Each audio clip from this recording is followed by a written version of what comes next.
Elon Musk cedeu às imposições da justiça brasileira para que o X voltasse ao Brasil. E isso foi interpretado como uma grande vitória das instituições nacionais diante do poder crescente das Big Techs no mundo. Depois das multas pagas e com um representante da plataforma devidamente indicado no país, o X está de volta e pode influenciar diretamente o segundo turno das eleições municipais. Não é segredo para ninguém que Musk tem relações com a extrema-direita. É um admirador de Donald Trump e que o algoritmo do X impulsiona, sim, conteúdos radicais e fanatizados. Muito além das eleições, o X também influencia diretamente os debates públicos, dando voz a figuras que atentam diretamente contra a democracia. Segunda-feira, 14 de outubro de 2024.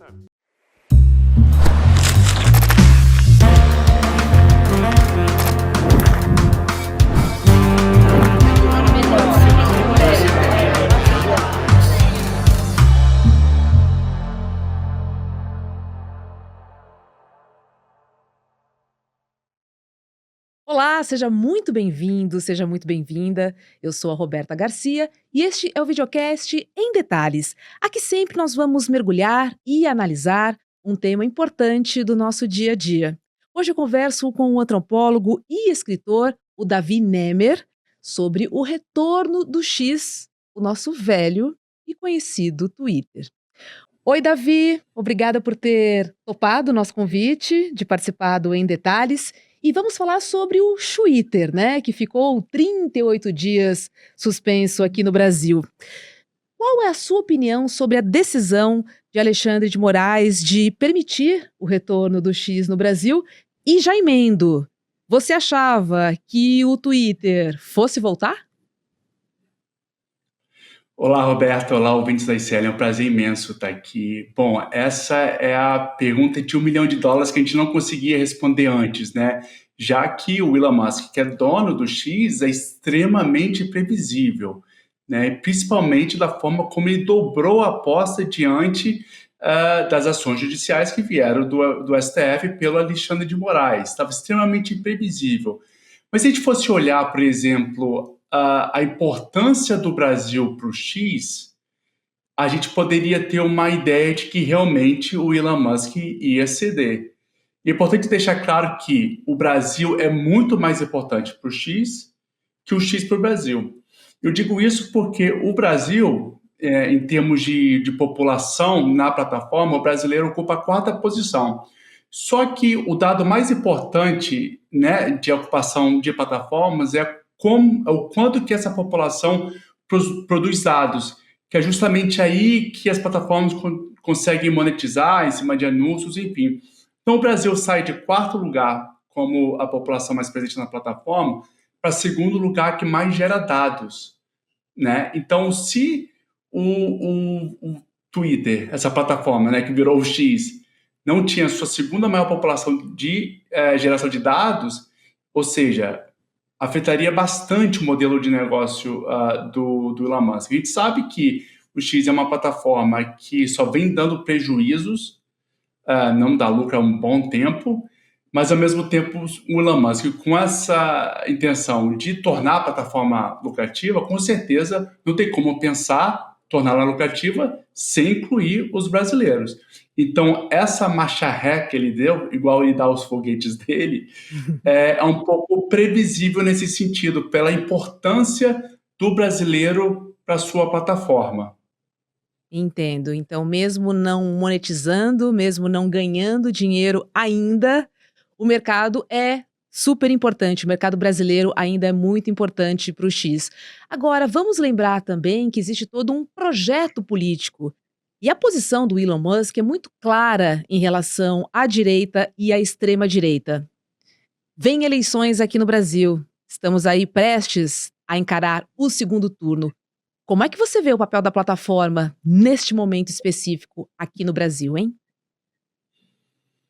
Olha, Roberto, antes de direcionar essa pergunta diretamente, eu acho que esse é um ponto importantíssimo que você falou, do porquê que o Elon Musk escolheu o Brasil dentre todas as suas batalhas, né? O Elon Musk, ele, por exemplo, removeu tweets demandados pelo governo indiano, Agora, por que não o Brasil? Ele tem dobrado a aposta no Brasil justamente porque ele tem um respaldo desses políticos da extrema-direita que precisam da plataforma X sem qualquer tipo, né, de moderação, porque ali eles conseguem divulgar suas teorias da conspiração, suas desinformações, e já que políticos da extrema-direita têm esse modus operandi, né, de distribuir muita desinformação, muita fake news, e o Elon Musk, né, o X, precisa desses políticos da extrema-direita porque são justamente eles que vão brecar qualquer tipo de regulação das redes sociais, ou seja, deixando ali a sua plataforma blindada. Ou seja, há uma cooperação ali, um interesse mútuo, né? E é por isso também que hoje a gente vê o Elon Musk sendo um dos cabos eleitorais da campanha do Trump, né? Presente, uma presença muito firme, tanto nas suas plataformas quanto fora, né? Agora, já sobre as segundas eleições, é um ponto interessante, porque o X volta no meio da campanha do segundo turno, né? Hoje, quando a gente se fala em segundo turno no Brasil, a gente está falando do segundo turno praticamente de São Paulo. As eleições de São Paulo, elas se nacionalizaram, porque é o grande centro, né, do país, e é esperado que esse segundo turno tomaria conta do debate nacional. Mas ao se falar do papel do Twitter, do X ali, não vejo um impacto muito grande. Por quê? Porque primeiro chega na metade, né, dessa campanha do segundo turno, ali as bolhas já estão formadas, né, o algoritmo do Twitter ele é muito bom em fomentar as bolhas ideológicas, ou seja, a bolha da direita, a extrema-direita, da esquerda, progressistas, e quando essas bolhas se tocam, elas se tocam na confusão, ou seja, para arrumar treta, que a gente sabe que o Twitter é cheio de treta na plataforma. Então, como uma plataforma de informar, de tentar convencer o outro a votar em outro candidato, isso é muito difícil do Twitter conseguir. Aliás, está para sair ainda estudos que consigam comprovar de fato como que o engajamento das redes sociais se transforma em votos. Ainda não há algo tão explícito assim. É claro que a gente sabe que as redes sociais têm uma influência muito forte no debate público, na formação de narrativas, no compartilhamento de fake news, mas esse dado, né, direto entre rede social, engajamento e voto, ainda é difícil falar. De qualquer forma, não acho que o Twitter vai ter uma influência muito grande no segundo turno, porque, né, como eu falei, já chega na metade do caminho. O Twitter não é uma plataforma que ocupa os 4 cantos do Brasil, é uma plataforma relativamente pequena, ocupa apenas o 10º lugar do ranking das redes sociais com mais usuários ativos no Brasil, atrás de plataformas de nicho como o LinkedIn, o Pinterest, ou seja, só tem somente ali 22 a 24 milhões de usuários ativos, e isso nos deixa claro que não consegue influenciar esse cidadão comum do Brasil, não chega no brasileiro comum, chega indiretamente, já que a imprensa reporta muito no que acontece ali dentro, né? Olha muito o que acontece nos Trending Topics, mas é uma influência indireta. Então, por isso que eu não vejo o Twitter tendo tanto influência assim no segundo turno. Se tiver, vai ser para reforçar essas bolhas ideológicas. Eu entendo quando você fala que não vê muita força no sentido de informar. Mas e no sentido de desinformar, Davi? Porque uma fake news plantada ali, por mais que você não tenha acesso à plataforma, essa informação chega rapidamente a quem não tem acesso às mídias digitais, por exemplo. Você não acha que para desinformação o Twitter funcionaria muito bem para esse segundo turno? Funciona, mas funciona de uma forma geral, né? Ou seja, e por ser no segundo turno, vai desinformar sobre o segundo turno, sim. Os dados, né, estudos já mostram que uma desinformação ela viaja 6 vezes mais rápido do que a sua própria comprovação, ou seja, é muito mais fácil e rápido você destruir uma reputação do que você reconstruir. Parece um dado óbvio, mas já tem comprovação de quanto rápido, quanto mais destrutivo é uma desinformação, 6 vezes mais rápido, mais amplamente e mais rápido. Então, novamente, tem essa influência, sim.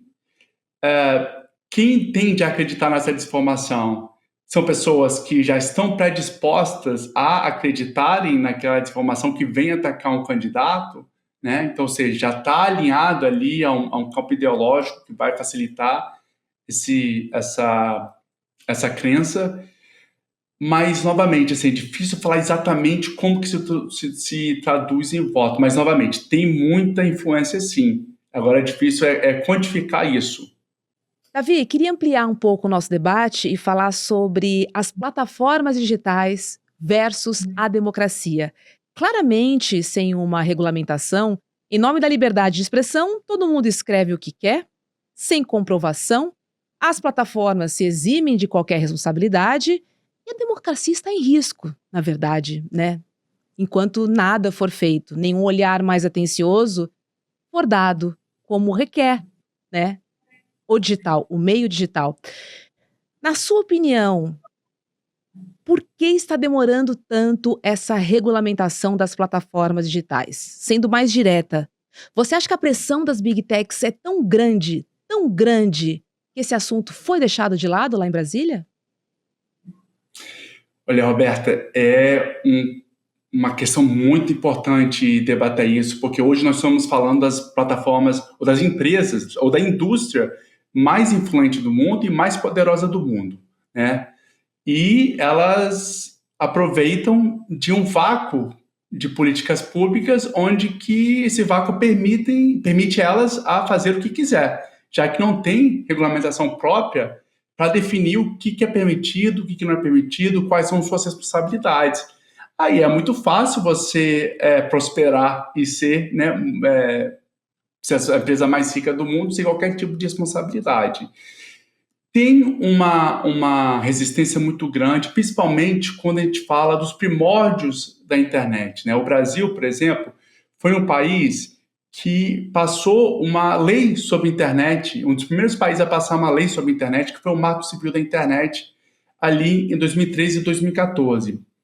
Por mais que tenha sido uma lei bem progressista e bem avançada, em modelo para o mundo inteiro, já começou um pouco defasada, já que em 2014, por exemplo, o Orkut, que era o saudoso e famoso Orkut, que era a plataforma mais utilizada no Brasil até ali 2012, em 2014 já não era mais, já tinha o Facebook, que fazia utilização mais intensa de algoritmos, né, de recomendação, enfim, ou seja, a gente tem uma noção de rede social ali até 2012, só que já em 2013 essa noção muda e essa política já fica um pouco defasada. Enfim, começou muita coisa, né, de 2014 para cá, 10 anos depois, muita coisa mudou, nós temos algoritmos extremamente poderosos, computadores, né, com poder computacional muito mais avançado que computadores antigamente, ou seja, há a possibilidade de análise de dados muito rápido e muito poderoso, enfim. Inteligência artificial, né, nós temos hoje os modelos extremamente poderosos também, e não temos qualquer tipo de regulação que toque especificamente nesses novos avanços que já estão aí há 10 anos. Não há um esforço muito grande, porque não há um esforço político e há um esforço muito grande do lobby das Big Techs, que simplesmente cresceram e estabeleceram esse domínio justamente por não ter essa regulação. As Big Techs veem esse entendimento de regulação como uma forma de moldar e limitar o seu poder e o seu lucro, consequentemente, né? As Big Techs, elas têm um modus operandi extremamente libertário, onde eles odeiam a ideia de Estado e odeiam essa ideia de regulamentação, porque eles se veem acima de qualquer regulação de qualquer Estado para poderem regular o seu próprio espaço da forma que bem entenderem. E não é bem assim, né? Estados, governos têm suas próprias leis, suas próprias constituições que devem ser atendidas e obedecidas, independente da natureza de qualquer negócio. Só que o problema é que dentro do Estado nós temos atores que corroboram com esse pensamento, que são justamente esses políticos da extrema-direita, da direita, que tem um ideal meio alucinado de serem libertários, que não querem um Estado presente, mesmo eles trabalhando para o Estado. É extremamente confuso, mas conveniente, porque, como eu falei antes, há uma relação de ganho mútuo. Ou seja, esses políticos querem se perpetuar dentro do Estado, num Estado que eles clamam que é pesado, que é corrupto, mas querem se perpetuar ali dentro, mas através do apoio e do suporte dessas big techs que conseguem dar esse apoio através das suas plataformas e sua influência. Então, ou seja, é possível mapear essa correlação em que tem como objetivo destruir o Estado, mas perpetuar justamente aqueles que querem a destruição do seu Estado, só que apoiado pelas big techs, né, pelas suas plataformas digitais. É isso, né? O interesse dos políticos vai ao encontro do interesse das big techs, principalmente falando em liberdade, entre aspas, e monetização, né, Davi? Agora eu queria pedir a sua opinião. Se você tivesse a caneta na mão, quais seriam as suas recomendações de políticas públicas para a gente regular, né, as plataformas digitais, hein? Principalmente as mídias sociais. Então, Roberta, a gente não precisa reinventar a roda aqui, porque no Brasil nós temos leis muito específicas sobre a liberdade de expressão. Por exemplo, o discurso de ódio não é protegido pela liberdade de expressão, é um Uhum. crime, né? Ações LGBTfóbicas também, a misoginia. Então, o fato da gente não poder corretamente materializar esse tipo de ação no mundo offline, a gente não pode no mundo online. E por que é permitido fazer isso no mundo online? Porque há um vácuo de responsabilidade quando se chega nessa questão da responsabilização das big techs. Porque dentro até mesmo do Marco Civil da Internet, no artigo 19, que é baseado na seção 230 aqui dos Estados Unidos, se entende que, a priori, a pessoa responsável pelo conteúdo ali postado, que possa ser um conteúdo criminoso, essa pessoa que tem que ser responsabilizada. Isso que fala a seção 230 aqui nos Estados Unidos. Ou seja, então você pode imaginar que as big techs ali estão todas protegidas, ou seja, porque a pessoa pode ali xingar, criar qualquer tipo de crime sem ter qualquer responsabilidade, já que quem é responsável é quem postou. E aí fica mais complicado e mais interessante aqui, porque não é só mais sobre a responsabilidade. Aqui as plataformas, dentro desse discurso criminoso, gera muito lucro. Porque o discurso que mais gera medo, ansiedade, raiva, ou seja, todo aquele discurso que vem por trás das desinformações, das teorias da conspiração, é o que mais vai circular, é o que mais vai gerar engajamento, é justamente aí que as plataformas conseguem monetizar ainda mais, ou seja, com um discurso mais extremo, isso prende a pessoa na plataforma, né? E com a pessoa presa na plataforma, a plataforma pode falar para os seus anunciantes, olha, meu usuário passa X horas aqui, né, navegando na minha plataforma, então se você mostrar o seu anúncio aqui, as pessoas vão ter mais chance de ver a sua marca. Ou seja, é saber otimizar ali essa economia da atenção. Só que as plataformas fazem um jogo de tudo ou nada. Ou seja, eles não querem saber se o conteúdo é saudável, se o conteúdo é criminoso, eles querem prender o usuário para mostrar essa marca.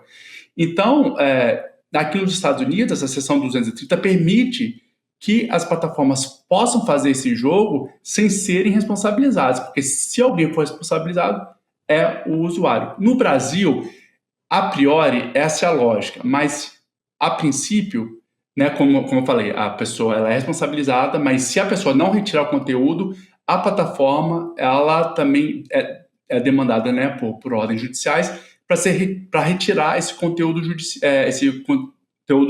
criminoso. Se não remover, ela é criminalmente responsabilizada, civilmente também responsabilizada pelo conteúdo. Aí que aconteceu essa confusão toda também com o X, né, o Alexandre de Moraes. É isso que deu o respaldo ao Alexandre de Moraes demandar também a retirada de contas do X e responsabilizar o X. Mas como a gente viu esse episódio todo do Alexandre de Moraes e do X, uma coisa ficou muito claro: tem muita coisa mal definida nessa relação, e é muito mal definida justamente porque não há essa regulação, né? Se esses políticos da extrema-direita que estão aí criticando o Alexandre de Moraes, eles deveriam, então, ser os primeiros a proporem uma regulação da internet, porque como a regulação da internet não vai ficar subjetivo às decisões do judiciário, né? Porque o judiciário ali vai ordenar ali suas ordens judiciais baseado nas leis já existentes e baseado nas suas interpretações, já que não há essa regulação direta sobre as redes sociais. Então, quem reclama muito do Alexandre de Moraes, eu recomendo muito, então, começar a propor leis específicas, né, para regular as big techs, porque aí a gente vai evitar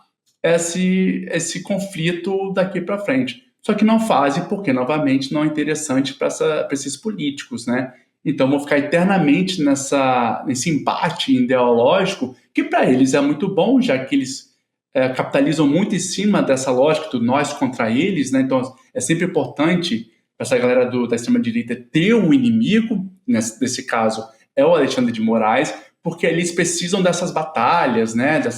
Desses engajamentos nas redes sociais para gerar engajamento e para ter um tipo de influência. Total, Davi. Assim, para mim, existem coisas muito urgentes, né, a serem olhadas. Impulsionamento de conteúdos de ódio, né, de crimes, que são crimes na vida real e que também são crimes no universo digital. Assim, eu rapidamente diria que esses 2 pontos, para mim, eles são fundamentais e eles necessitam, de fato, de um olhar, de uma regulação. E aí eu te pergunto, quais países você tem como referência em regulação? Em quais democracias você se inspira para pensar nessa regulação, nesse modelo? Olha, em pensar em regulação, é claro que é importante ver o que outros países, outras regiões estão fazendo, mas é importante sempre lembrar que as leis elas precisam ser adaptadas, já que diferentes culturas vão demandar diferentes demandas legais, né? E o interessante da sua pergunta é que realmente mostra como que no mundo inteiro a gente está muito atrás de regulação que a gente pode falar. Essa regulação aqui, ela é o ideal, então vamos tentar adaptar para o Brasil. Hoje, o mais próximo disso é a União Europeia, né? Como bloco, a União Europeia é quem tem caminhado mais progressivamente e tem mais avançado nas suas leis e nos seus debates sobre regulação das big techs e das plataformas. O Brasil tem utilizado muito dessa influência nas suas políticas públicas, por exemplo, o PL 2338, que está no Senado, que objetiva regular a inteligência artificial, traz muito da linguagem, do entendimento da União Europeia e tenta ali adaptar para a questão brasileira. O próprio PL 2630, que vinha regular as big techs no Brasil, que infelizmente foi enterrada de vez pelo Arthur Lira, trazia muito da linguagem também da União Europeia. E isso não é sobre copiar, não é sobre ser submisso à União Europeia, é porque, como a gente está falando das mesmas plataformas, das mesmas big techs, é claro que o efeito que teria na União Europeia, nos Estados Unidos, também teria no Brasil, com algumas diferenças, claro, mas é importante ter esse intercâmbio, porque eu acho que a gente está caminhando para uma regulação global, já que as plataformas viraram esse player global extremamente poderoso. Mas é importante, né, quando a gente caminha para essa abordagem mais global, é que ela seja flexível o suficiente para que países possam utilizar desse framework, dessa abordagem, para adaptar as suas questões e necessidades culturais e sociais. Mas, novamente, a União Europeia é quem tem mais caminhado firmemente nessas regulações das big techs. Eu concordo muito com você. Eu acho que a gente precisa, de fato, se inspirar né? Olhar quem já está lá na frente e, logicamente, que adaptar as nossas características aqui do Brasil. Obrigada, foi ótimo conversar com você. O tempo passou muito rápido, ficaria aqui por mais algumas horas trocando essa ideia com você. Um ótimo dia, viu? Volte mais aqui no Em Detalhes. Obrigado, Roberto. É um prazer imenso conversar aqui com você, com o pessoal do ICL. Deixa aqui meu abraço e estou aqui à disposição. Tá certo. Tchau, tchau. Obrigada. Olha, a super aula com Eduardo Moreira que tivemos no domingo. Olha, entrou para a história. O Guia da Liberdade Financeira mostrou para milhares de pessoas as melhores estratégias para você cuidar das suas economias de uma forma muito simples, para todo mundo entender e mudar um pouco a sua relação com o dinheiro. Dá para salvar um pouquinho, dá para investir, mesmo com R$ 1, tá? Muita gente pediu para liberarmos o replay para mostrar aos amigos, aos familiares e também para todo mundo entender que investir é possível e também acessível para todos. Não é coisa do milionário só não, tá? E nem de Faria Limer. Então, o replay tá liberado, mas é por tempo limitado. Então você precisa se inscrever agora mesmo acessando emdetalhesicl.com.br.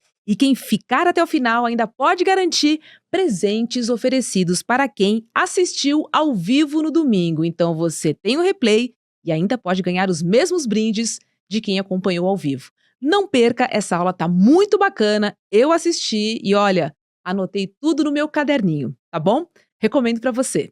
Olha, o Em Detalhe de hoje fica por aqui. Para você que nos acompanha pelo YouTube, agora é hora de ICL Mercado e Investimentos com Débora Maganha e André Campedelli. Encontro você aqui no ICL a qualquer momento na nossa programação. Até mais! Tem algumas aulas que acabam virando referência, viram marcos em determinado assunto. E a gente deu uma aula que as pessoas classificaram como um divisor de águas nesse assunto, educação financeira. Um passo a passo, simples e prático, que mostrou para todo mundo o que fazer para caminhar para esse equilíbrio da vida financeira. As pessoas ficaram encantadas e muita gente pediu para poder assistir de novo, para fazer anotações e para poder convidar outras pessoas para assistir também. Se você não assistiu essa aula ou quer assistir de novo, uma notícia maravilhosa. A gente liberou o replay, mas liberou por pouquíssimo tempo. E no final da aula, todos os presentes que a gente preparou para quem assistir vão estar lá. Para você também que vai assistir o replay, tá bom? Corre lá, antes que saia do ar.